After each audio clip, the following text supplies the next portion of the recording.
Assalamualaikum warahmatullahi wabarakatuh. Perkenalkan, saya Andika Goseni Putra, nomor induk mahasiswa J1B 019007, angkatan 2019, program studi Teknik Pertanian, Fakultas Teknologi Pangan dan Agroindustri, Universitas Mataram. Adapun video ini saya buat untuk memenuhi tugas mata kuliah Sistem Irigasi Digital. Adapun tugasnya adalah menjelaskan beberapa metode hidroponik serta kelebihan maupun kekurangannya masing-masing. Adapun sistem hidroponik yang pertama adalah sistem sumbu atau leak system, merupakan salah satu sistem yang paling sederhana. Hal ini karena sistem ini tidak memiliki bagian yang bergerak sehingga tidak menggunakan pompa dan listrik. Sistem sumbu merupakan sistem pasif dalam hidroponik karena akar tidak bersentuhan langsung dengan air. Sistem sumbu ini kurang efektif untuk tanaman yang memerlukan atau membutuhkan banyak air. Sistem sumbu cocok untuk para pemula atau yang baru mencoba menggunakan sistem hidroponik. Beberapa media tanam yang cocok digunakan adalah cococoir, vermiculite, dan perlite. Alat yang dibutuhkan hanya berupa larutan nutrisi, kain flanel, aerator, dan media untuk menjaga kelembaban seperti sekam bakar, kokopit, hidroton, dan lain-lain. Adapun kelebihan dari sistem sumbu adalah yang pertama, biaya yang diperlukan relatif murah. Kedua, bentuknya yang sederhana dan pembuatannya membuat siapapun bisa membuatnya. Yang ketiga, karena menggunakan sumbu membuat frekuensi penambahan nutrisi lebih jarang. Yang keempat, tidak tergantung pada listrik. Kemudian yang kelima, mudah untuk kita pindahkan. Adapun kelemahan dari sistem sumbu adalah yang pertama, jika jumlah tanaman pada hidroponik banyak, maka sulit untuk mengatur pH air. Kemudian yang kedua, hanya cocok untuk tanaman yang tidak memerlukan banyak air. Yang kedua adalah sistem rakit apung, merupakan cara bercocok tanam hidroponik modern yang dikembangkan oleh Mosentini di Italia dan Jensen di Arizona. Sistem rakit apung adalah sistem paling sederhana dari sistem hidroponik aktif, cukup mudah digunakan karena tidak membutuhkan alat yang banyak, hanya box, styrofoam, dan aerator. Adapun kelebihannya adalah yang pertama, biaya pembuatan murah. Yang kedua, bahan yang diperlukan mudah didapat. Yang ketiga, perawatan tidak sulit. Yang keempat, tidak bergantung pada kondisi kestabilan listrik. Yang kelima, hemat air dan nutrisi. Adapun kelemahannya adalah akar tanaman rentan pembusukan. Yang kedua, kadar oksigen sedikit. Yang ketiga, tidak cocok di dalam ruangan. Adapun sistem hidroponik yang ketiga adalah sistem NFT, Nutrient Film Technique System, yang pertama kali dikembangkan oleh Dr. E.J. Cooper di Glasshouse Crops Research Institute Inggris.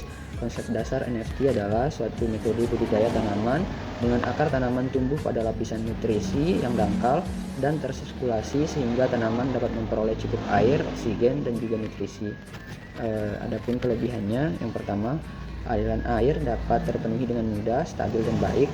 Yang kedua, masa tanam tanaman menjadi lebih singkat sehingga dapat melakukan penanaman dengan banyak. Yang ketiga, perawatan dan pengontrolan aliran maupun kondisi nutrisi lebih mudah. Yang keempat, karena stabil, nutrisi tanaman juga menjadi lebih tercukupi dan seragam. Kekurangannya adalah pertama, perlengkapannya sangat mahal, tidak cocok untuk pemula, bergantung pada listrik, dan rentan terhadap penyakit. Kemudian sistem hidroponik yang keempat adalah sistem irigasi tetes. Salah satu sistem hidroponik yang menggunakan teknik yang menghemat air dan pupuk dengan meneteskan larutan secara perlahan langsung pada akar tanaman. Sistem irigasi tetes adalah sistem hidroponik paling sering digunakan di dunia, mulai dari hobi hingga skala komersil. Teknik ini bisa dirancang sesuai kebutuhan lahan, bisa dari skala kecil maupun skala besar. Kelebihan dari sistem ini adalah waktu pemberian nutrisi sesuai umur tanaman. Kemudian akar tanaman lebih mudah untuk tumbuh dan berkembang. Yang ketiga, lebih terjamin dari penyakit dan kebersihan. Yang keempat, penggunaan nutrisi atau pupuk yang lebih tepat guna. Adapun kelemahannya adalah modal yang dibutuhkan relatif tinggi. Yang kedua, diperlukan ilmu atau wawasan yang luas mengenai hidroponik, sistem irigasi tetes. Yang ketiga, perawatannya dilakukan dengan intensif. Yang keempat, sistem pengairan sangat mempengaruhi hasil pertanian. Adapun sistem hidroponik yang kelima adalah sistem pasang surut. Sistem ini merupakan sistem hidroponik yang prinsip kerjanya cukup unik. Sistem ini tanaman akan mendapatkan air, oksigen, dan nutrisi dari pemumpaan air dari bak penampung ke media yang nantinya membasahi akar yang disebut dengan sistem pasang. Selang beberapa waktu, air dan nutrisi akan turun kembali menuju bak yang disebut sistem surut. Waktu pasang dan surut dapat diatur sesuai kebutuhan tanaman sehingga tidak akan tergenang ataupun kekurangan air.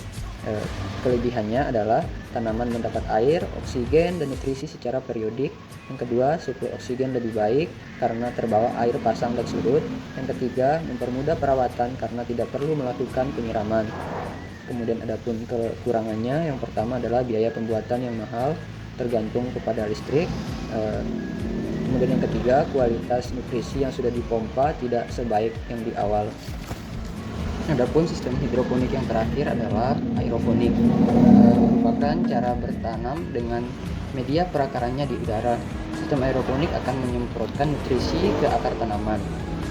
Aeroponik adalah sistem penanaman sayuran yang paling baik dengan menggunakan udara dan ekosistem air tanpa tanah.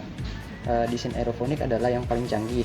Akar tanaman menggantung ke dalam wadah dan hara disemprotkan secara terus-menerus dengan semburan secara kontinu. Misalnya per 1 menit on atau per 1 menit off. Kelebihannya adalah yang pertama, mengendalikan akar tanaman. Yang kedua, memenuhi kebutuhan air dengan baik dan mudah. Yang ketiga, keseragaman nutrisi dan kadar konsentrasi nutrisi dapat diatur sesuai umur dan jenis tanaman. Yang keempat, tanaman dapat diproduksi dengan periode yang pendek. Adapun kelemahannya yaitu pertama, memerlukan investasi dan biaya yang sangat mahal. Yang kedua, bergantung pada listrik. Yang ketiga, mudah diserang oleh penyakit. Mungkin sekian video penjelasan dari saya.